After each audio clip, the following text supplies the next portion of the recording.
panel of state ministers tasked with evaluating the future of the GST compensation Cess held its first meeting today. Now, the levy, which was introduced when the GST regime came into force in order to compensate states for the revenue shortfall, comes to an end. And what could the way forward be? Well, that meeting took place today to discuss and deliberate on that. Take a look. देखिए GST compensation का जो date fix था वो समाप्त होने वाला है।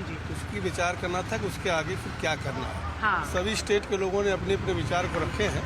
अब उसके आगे पहली मीटिंग थी और इसके बाद लीगल पहलू।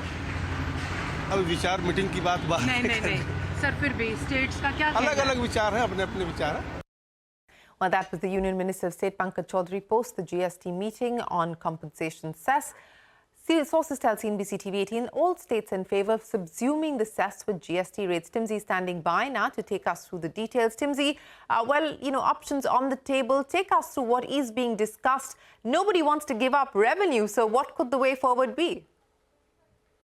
Well, the GST Council nominated group of ministers on compensation Cess concluded their first meeting today under the chairmanship of Union Minister for State for Finance, Pankaj Chaudhary. This is a 10-member panel which was discussing how this levy of Cess under the GST regime needs to be merged or subsumed or discontinued once it expires in March 2026. Sources told us that all the states demanded that the Cess should be merged in the GST rates post March 2026. It will now be deliberated further in the next meeting and the upcoming meetings that how this needs to be done. In the transition, states have cautioned the group of ministers that during the 7th GST Council meeting, then Chairman of the Council, Arun Jaitley, had committed to the states that once the Cess expires, it will be subsumed under the GST rates, and UP specifically reminded the group of ministers of this commitment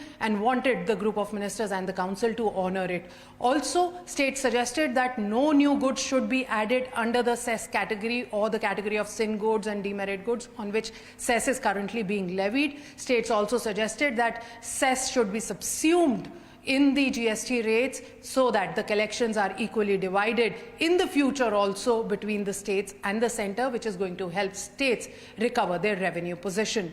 Apart from that, something to be noted that the 40,000 balance after the payment of the back-to-back loans, which is likely to end in January 2026, that needs to be equally shared. That was another demand by the states, something that we'll have to wait and watch for as to what happens once the group of ministers submits its final report. The deadline is December this year. Back to you. All right, Timsy, many thanks. On to a CNBC-TV18 exclusive.